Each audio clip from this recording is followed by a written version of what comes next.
कहानी कोकिला नाम की उस लेडी की है जिसकी हुक्मरानी उसके पूरे घर में चलती थी। वो अपने पूरे फैमिली को कंट्रोल में रखना चाहती थी, लेकिन उसकी छोटी बहू राशि को ये सब बिल्कुल पसंद नहीं था। वो एक मनमौजी ख्यालात की मालिक थी, इसलिए वो अपनी सास कोकिला का कहना बिल्कुल नहीं मानती थी। लेकिन एक दिन ऐसा क्या हुआ कि कोकिला का रसोई राज बनकर रह गया। आखिर क्या है वो राज जिसने अंदर ही अंदर कोकिला को तोड़ कर रख दिया था। वो हमेशा डरी सहमी हुई रहने लगी। वो कहीं भी जाती एक साया उसको कभी उसके किचन में तो कभी उसके बेडरूम में, जैसे वो उसका पीछा कर रही हो। लेकिन उसे समझ नहीं आ रहा था कि वो इससे कैसे पीछा छुड़ाए। उसकी ऐसी हालत देखकर घबरा गए और कोकिला से पूछने लगे, तुम्हें क्या हुआ है? क्या तुमने किसी का भूत देख लिया है? तो कोकिला डर गई, उठकर कमरे में चली गई। उसके कानों में हमेशा एक आवाज़ सुनाई देती थी, अब तुम नहीं बचोगी। वो अब डर से रसोई में भी नहीं जाती थी।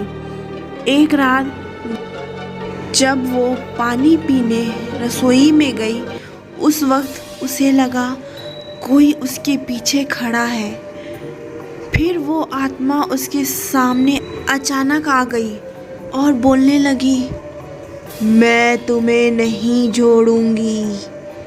अब तेरे पास कुछ ही दिन हैं अपनी ज़िंदगी के। ये सुनते ही कोकिला के हाथ से पानी का गिलास छूटकर फर्श पर गिर गया और वो अपने रूम में आ गई।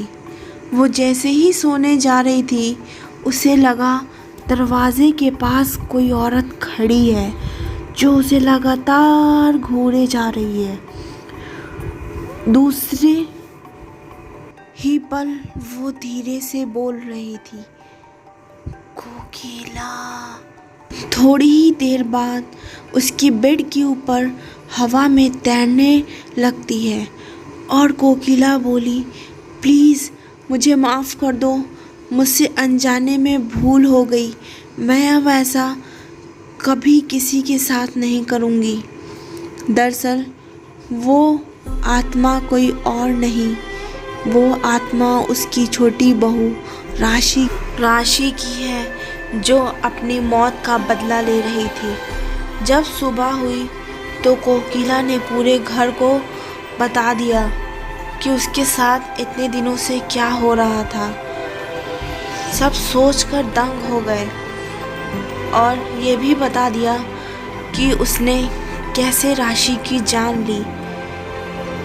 तभी वहाँ पुलिस आ गई और इंक्वायरी करने के बाद पता चला कि उसकी छोटी बहू की लाश उसी के रसोई में दफन है, इसलिए उसकी आत्मा भटक रही है। पुलिस कोकिला को जेल में बंद कर देती है और राशि की आत्मा को अब मुक्ति मिल जाती है। हेलो फ्रेंड्स, तो कैसी लगी ये आपको हॉरर स्टोरी? तो प्लीज़ मेरे चैनल पे अगर नए आए हैं तो इसे सब्सक्राइब करना ना भूलें और कमेंट बॉक्स में मुझे कमेंट करके ज़रूर बताएं कि ये आपको हॉरर स्टोरी कैसी लगी। इसे शेयर करना ना भूलें।